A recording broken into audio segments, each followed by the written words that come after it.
Kaya lang agawan mo. Tama ka, ate.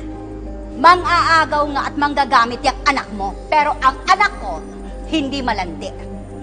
Mag-usap ka tayo, Jasmine? Ama, ang lakas na ng loob mo, ha? Ako harapin mo. Tama na yung puso mo. Baka sumumpong na naman eh. Tama na puso. Bakit na? Sige, magtuos sila. Ika dito. Magtuos tayong dalawa dito. Ika dito. Jasmine, ayoko ng gulo. Jasmine, ayoko ng gulo.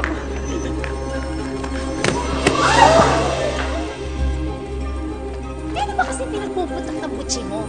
Na inagawan ng lalaki ng anak ko ang anak mo? Hindi yon, ate. Yung panggagamit ng anak mo sa anak ko. Yun ang problema ko. Jasmine, ayoko ng gulo. Ayaw mo ng gulo.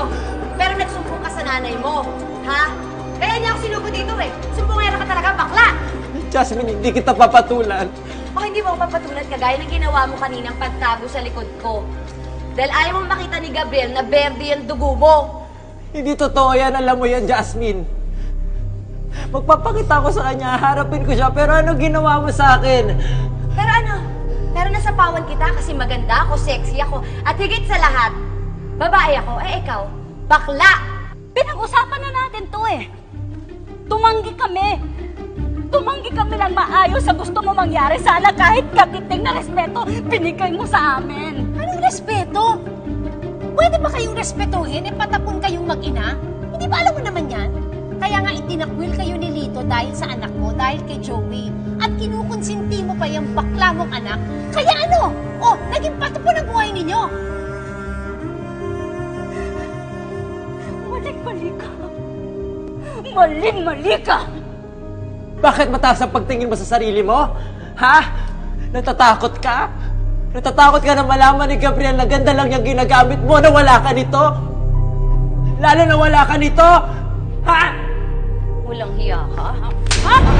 Tama na! Kapal lang mo nga, ma! Ha?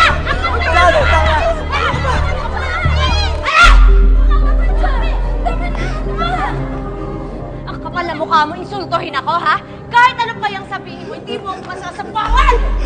Kahit kailan hindi ako nakipagkumpetensya sa'yo. Awal mo! Kasbita mo na!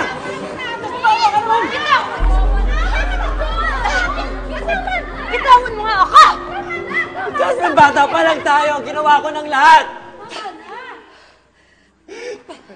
Ginawa ko lahat para maging kaibigan mo. Hindi lang yun para maging kapatid mo. Pero nararamdaman ko lang yun, Jasmine, sa tuwing kailangan mo ako. Sa tuwing may uutos ka sa akin. Sa tuwing nagkagawa mo ako ng assignment mo. Pero hindi ko nararamdaman yun, Jasmine. Pakiramdam ko, utusan mo lang ako. Pakiramdam ko, alipin mo lang ako kasi yun yung totoo, di ba? Yun yung pagtingin mo sa akin, di ba? Kahit anong pinagdaanan ko sa buhay ko, ate, masasabi ko pa rin na maswerte ako dahil sa mga anak ko. Iniisip mo, minalas ako, minamalas kami. Hindi dahil yun kay Joey, dahil yun sa mga taong katulad mo. Makitid ang pag-iisip, hindi marunong umanawa.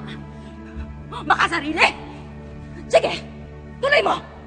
Ituloy mo! Mabuti naman alam mo kung anong lugar mo. Habang buhay ka magiging mababa at walang seseryoso sa'yo. Tanggapin mo kasi na ako ang gusto ni Gabriel at hindi ikaw, akin na siya! Sobra ka na, Jasmine. Sobra ka na. Bisyosang bakla, isyonada ka, ha? Tama na! Tatanggapin ko yan! Alam mo, tatanggapin ko kahit alis-pustahin mo ako. Kahit saktan mo ako. Alam ko naman dati galit ka na sa akin eh. Kasi mas minahal ako ng tatay natin. Pero huwag mong idadamay ang anak ko, ate.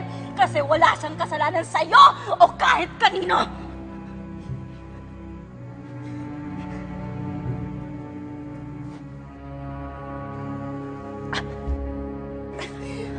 Joey! Joey, nanay mo! Joey, nanay mo! Mama!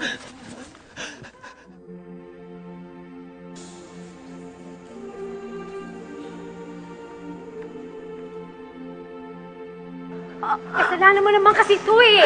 Ma, Siyang, ano pong ginawa niyo sa mama ko? Alam niyo naman pong may sakit siya sa puso, di ba? Ano naman kasalanan? Siya naman ito nanunugod eh.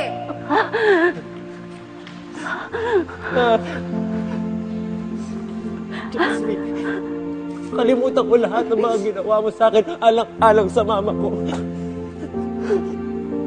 Dahil ayoko pumasok sa mga ganitong klaseng gulo.